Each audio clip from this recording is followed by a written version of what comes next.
You're gonna watch this death battle between Glacius and Sub-Zero. Model Combat versus the Alien. Let's get started. Mancer Ninja of Mortal Kombat. And Glacius, the icy alien with a killer instinct. He's Wiz and I'm Boomstick. And it's our job to analyze their weapons, armor, and skills to find out who would win a death battle. For untold generations, the Lin Kuei assassins waged war with their rival splinter group, the Shirai Ryu. Desperate to claim victory in the bloody conflict, the Lin Kuei resorted to drastic means of recruitment for able-bodied soldiers, no matter what age they were. So, kidnapping children? Kidnapping children. Well, at least they got to be ninjas. I bet their tiny little bodies would be even stealthier. Turns out, two of these kids just so happen to be descendants from a race of extra-dimensional beings experienced in the art of ice magic. Their names were Bi-Han and Kuai Liang. With the Lin Kuei's training, these brothers became cold-blooded assassins and the finest warriors in the clan. And whether it started as a joke or he just thought it was badass, Bi-Han adopted a brand new name, Sub-Zero. Sounds like an online username from your teenage years that you regret forever when you're older. Sub-Zero was so fierce and driven, he became directly responsible for the complete annihilation of the rival Shirai Ryu clan. Unfortunately for him, one of them, called Scorpion, survived. Well, kind of, and decided to kill him right back. Which obviously pissed off Kuai Liang, who decided to do the same to Scorpion, and got it. It's like high school drama, but with murder. Striving to honor his fallen brother, Kuai Liang assumed his brother's mantle as the champion of the Lin Kuei. Sub-Zero was reborn. Sub-Zero. This new Sub-Zero is a master of Shotokan Karate and Dragon Kung Fu, and enhances his martial arts with his deadly cryomantic abilities. Subby can freeze the moisture in the air to do tons of stuff. He can make his own personal slip and slide, perfect for surprise attacks. He can form all sorts of weapons out of thin air, like daggers, swords, or even ice hammers. But best of all, the dude can make ice so cold, it instantly freezes anybody who touches it. This can be achieved through Sub-Zero's Ice Blast projectile, or the Ice Clone technique, both of which completely immobilize his opponent for devastating follow-up attacks. Did he just make a perfect sculpture of himself? Why doesn't he go into the ice sculpting business? Dude would make a killing. Well, just, not the literal kind. He's got that down already. Sub-Zero can also implement his cryomancy and ninja talents in what appears to be near-instant teleportation, an unexpected ability which baffles even his fellow assassins. Yeah, but I bet that's still not as unexpected as turning into a friggin' polar bear. Like, how though? I want to do that. And best of all, after subduing his enemy, Sub-Zero has no qualms about tearing them to bloody shreds with one of his fatalities. Taking after his dear old bro's favorite form of murder, Sub-Zero can rip a person's head off with their entire spinal column in tow. This one's for you, Bi-Han. If he's feeling particularly nasty, Sub-Zero will toy with his opponent. He'll encase their lower half in ice and force them to watch helplessly as he tears them in half. Or for a quick death, he'll put them in a deep freeze that shatters like glass. At most, it takes Sub-Zero approximately 4 seconds to freeze a person in place, which in real-world physics is completely impossible. To induce full-body frostbite in that time, he would have to lower the surrounding temperature to negative 6.5 million degrees Fahrenheit. Damn. That's a stupid amount of cold. 14,000 times colder than absolute zero, to be exact, making it a temperature which literally cannot exist. And yet still not as cold as my ex-wife's heart. Ha! Anyway, Sub-Zero has more than earned his reputation as one of the most fearsome fighters in the Mortal Kombat universe. He's strong enough to break titanium statues with a single chop, quick enough to dodge an oncoming rocket, and he defeated some of the best warriors across multiple dimensions, like the lizard dude Reptile and Taven the half-god, who single-handedly defeated dozens of Lin Kuei assassins. He's beaten his rival for life, Scorpion, several times, and even took on Batman? Through sheer willpower, he survived injuries no normal person could walk away from, like getting torched in the face by a flamethrower, or being double impaled through the torso, and then torched again. Whoa, that's a lot of blood! Like, how does he have any left? I know, right? But that pales in comparison to when he underwent the procedures which turned him into a cyborg, and then was blown apart and reassembled into human form while still conscious. Damn, what a tough son of a bitch! But don't overestimate him. Although Sub-Zero keeps company with powerful spirits, undead wraiths, and immortal gods, he's not one of them. He may have incredible powers, but he's still just a mortal man. Also, his emotional baggage and desire to live up to his brother's name has clouded his judgment more than once. But that didn't stop him from becoming Grand Master of the Lin Kuei. He changed their goals, turning them to the side of good, and even formed an alliance with his old rival Scorpion over a nice brunch. Life couldn't get any better. And then they found dragons! Shirai Ryu, dog.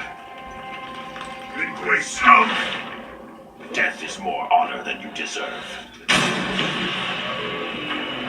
Beyond our solar system, advanced civilizations are governed by the 88 Decrees. Should anyone dare violate these laws, they will find themselves targeted by the Galactic Marshals. AKA Space Cops. One of these alien officers was sent to Earth to investigate an eerie distress signal, but he was shot down by the world-dominating corporation called Ultratech. You know, evil Walmart. Ultratech had reverse-engineered equipment from an alien crash some decades prior, the Roswell incident. However, the use of advanced technology by less developed species is a clear violation of the 88 Decrees. Kinda like if you saw a chimpanzee pick up a flamethrower. It'd be awesome! Would you want to take it away real quick? Determined to correct these wrongs and return home, the alien marshal set his sights on bringing Ultratech to their knees and recovering his lost technology. And if he couldn't, he'd just blow it all up. It was Ultratech who codenamed him Glacius. Don't let his name fool you. Glacius wasn't always known for his fancy ice powers. Actually, he comes from a race of aliens with weird telekinetic abilities. By manipulating simple molecular structures, Glacius can use the environment nearby to create armor around his inner body. This came in handy when his ship was shot down in Antarctica, and he lost his native shell. So he had no choice but to make a new shell out of ice, which permanently turned him into an abominable snow monster. With this new body, Glacius developed a fighting style to make the most of his new capabilities. Glacius prefers to fight at a distance, using his long-range ice-bending attacks. He can turn his limbs into huge ice lances to keep enemies at bay, create spiky hail projectiles, and even summon spires of ice right under his opponent. And did he just punch that guy with an ice sculpture of himself? More or less. That is the Shatter Technique, a powerful burst of energy which summons a mysterious uppercutting ice sculpture. Perfect for opening up some sweet combos on his foes. Still, for all his keep-away game, you'd think he'd be a total chump up close. But remember how he can move ice with his mind? Well, he can melt it too, including himself. By turning his body into liquid, he can evade oncoming attacks, surprise opponents from below with the aptly named Puddle Punch, and even completely dissolve people into nothing.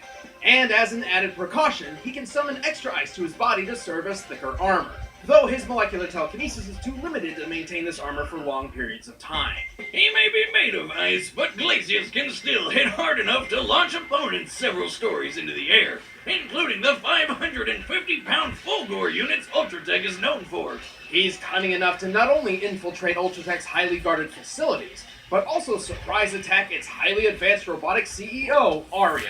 Before making his move, by Arya's own calculations, Glacius was able to drop the temperature of the entire room by 122 degrees Fahrenheit in 0.026 seconds. That's a quarter of a tenth of a second. Just like Sub-Zero, he can lower a person's temperature by like thousands of degrees to freeze his opponents completely solid. And then he makes them explode with his mind. Maybe Glacius's real name is Kelvin, because that's colder than absolute zero. Feel like that was some sort of nerd joke. Yes, it was! Yeah, you're not allowed to make a joke ever again. Oh, why do you gotta be so cold? Anyway, in Glacius' mission to bring down Ultratech, he battled and defeated dozens of killer robots, a zombie pirate, a genetically engineered dinosaur fighter, and a werewolf. He even killed Cinder, the guy who's made of friggin' fire. You know, opposite ice. Glacius is ridiculously intimidating, but he does have a weakness. His natural body within the ice is fragile and defenseless. His entire fighting style is built around keeping foes away for this very reason. So, how many licks does it take to get to the center of a Glacius? That's gross. Why, he looks like a giant popsicle with legs. Come on! You know what, Boomstick? You're fucking weird.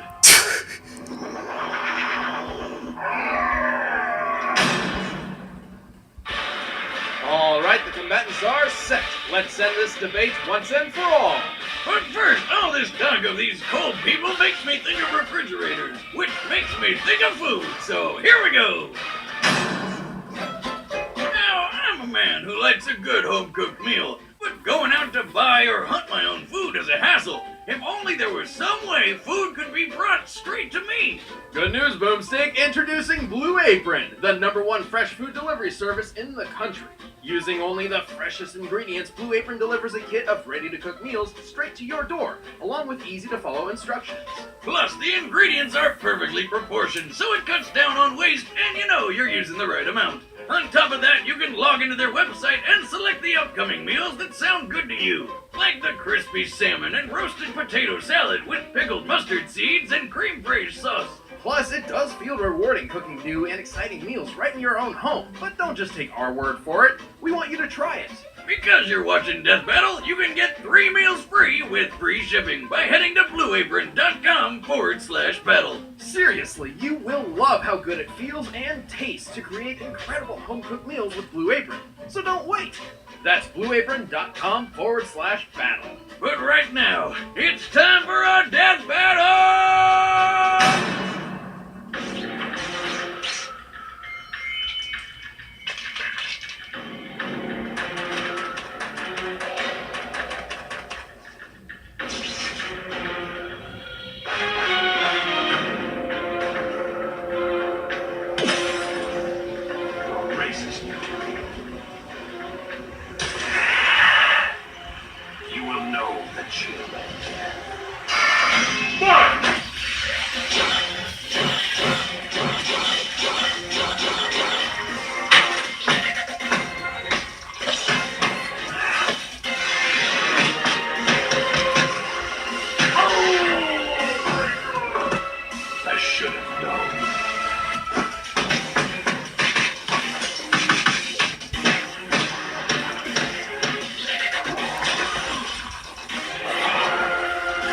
Damn.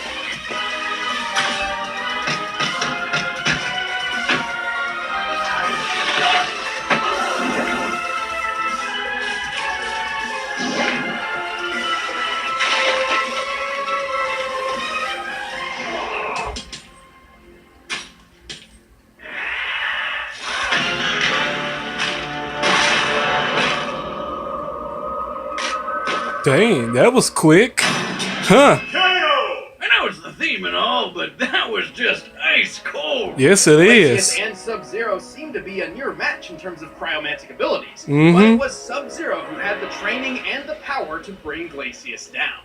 Sub-Zero has fought ninjas, robot ninjas, secret agents, movie stars, gods, and even fellow ice warriors. Glacius really didn't have anything Subby hadn't seen before. And while their speed was fairly similar, Sub-Zero's impressive reflexes and ninja-like skills gave him one of the most important edges in this fight. He could maneuver around Glacius's keep-away strategy, and his teleportation kept him a step ahead, even able to avoid Glacius's liquid form. And while Glacius did possess a minor form of telepathy, there's no evidence to suggest that it was used for anything other than direct communication. Sub-Zero could take a lot of hits, so he wasn't going down easy. But if you put their defenses side by side, Glacius's ice armor does seem better. But it really didn't matter because Subs could just chop right through it. Sub-Zero could shatter titanium statues in a single blow, a feat which requires at minimum 63,000 pounds of force per square inch. And titanium is obviously tougher than ice. Assuming Glacius' shell is composed of blue ice, the purest and toughest form ice can take. it would still only take at most 57,000 pounds of force per square inch to crack his entire body in half. And he didn't even need to go that far. Just get to the squishy insides in the middle. I guess you could say that Glacius had his expectations shattered. The winner is Sub-Zero. That's how Sub-Zero defeated Glacius. That's the death battle between those two. And I'm going to see y'all on my next reaction. Peace.